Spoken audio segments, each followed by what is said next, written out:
I'm not here to judge anybody. Gosh, I've had my own fair share. I started this business when I was broke. I was homeless. I was living in the back office of a guy gracious enough to let me stay there so I could learn real estate. I was on food stamps. I understand what it's like to go through some tough times.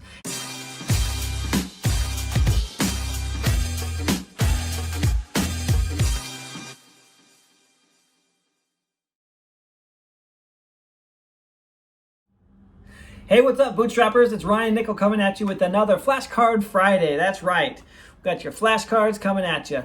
So if you don't already have these flashcards, go ahead and click the button right there below. Go ahead and get yourself a copy.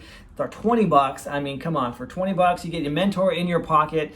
And just like there's clubs and hearts and diamonds and spades, we got you talking to sellers, talking to buyers, talking to, well, that's the only people you're gonna be talking to, how to do some real estate math, and also how to market for off-market properties. So without any further ado, let's just jump on into Flashcard Friday. And just remember, you're only one deal away from changing your entire financial future. One deal is all it takes, and you'll be on your way to building real estate wealth.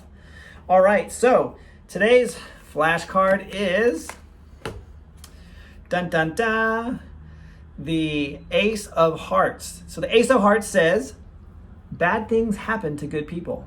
There it is one more time. So this is how I use this. So I understand that bad things happen to good people. I'm here to help you buy a house without you having to qualify with the bank or have good credit. So I recently just sold one of the properties that we owned on seller financing. And the individual that we were talking to came over here from a Pacific Island, a Pacific Islander. He came over from a Pacific Island and built himself up from nothing. And his son is now trying to buy a house, but he has no credit. So in this particular situation, I was like, look, man, I understand, bad things can happen to good people. In this case, the bad thing is that your son has been using cash for the last, 4 or 5 years and has no credit. And, not that that's a bad thing, but it's a bad thing for the lending standpoint, so he can't get a loan. And so we're able to do that. And I use this all the time because whether it's a seller who is just trying to, offload something, be like, man, that sucks. Man, I hate that. Bad things happen to good people all the time. And when you say that, it really helps them. Like they can feel like you're connecting with them. Or, in the process of selling this house that we recently just sold, many individuals, they would call, one of them in particular, who I actually thought we were going to sell it to. I honestly thought we were going to sell it to this person. And it wasn't in her best interest, and I really helped her see that it wasn't in her best interest. It wasn't about the money at that point. She was really reaching. She was really stretching for this house. But on the phone, she's like, look, I got to come clean. I got to let you know, I've gone through a nasty divorce. I have all of this happening in my life. And I said, you know what? I appreciate you sharing that. I know you don't know me. I'm a stranger, but I believe that, bad things happen to good people.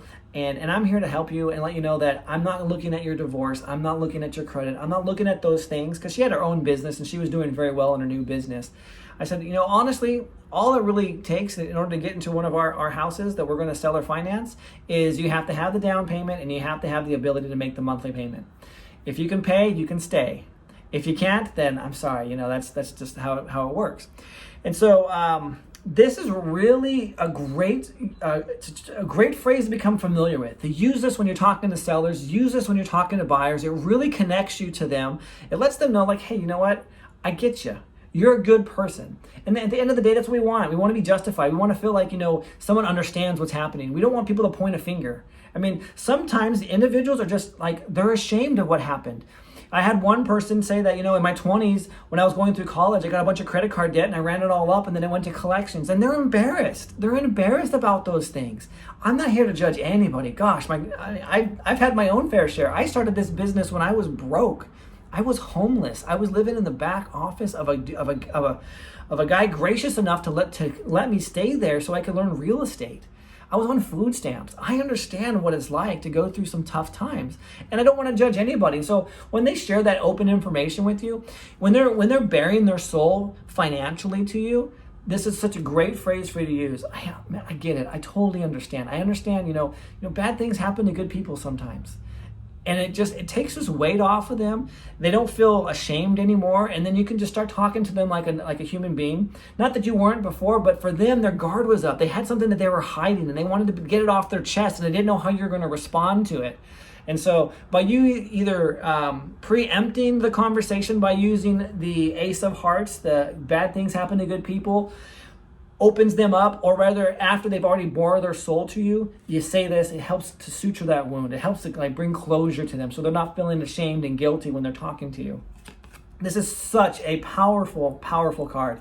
And if you're interested in getting more cards just like this one and you don't have it already, click the link right there below. Go ahead and jump on over to bootstraprei.com. No, it's actually, bootstraprei.com/flashcards. Get yourself a copy. They're a tremendous asset. Just practice them. All it takes is really 5 minutes a day, just going through and becoming familiar with these phrases and make them a part of your everyday conversation. And remember, all it takes is one deal to change your entire financial future. All right, I'll see you guys on next Flashcard Friday. This is Ryan Nickel from Bootstrap REI.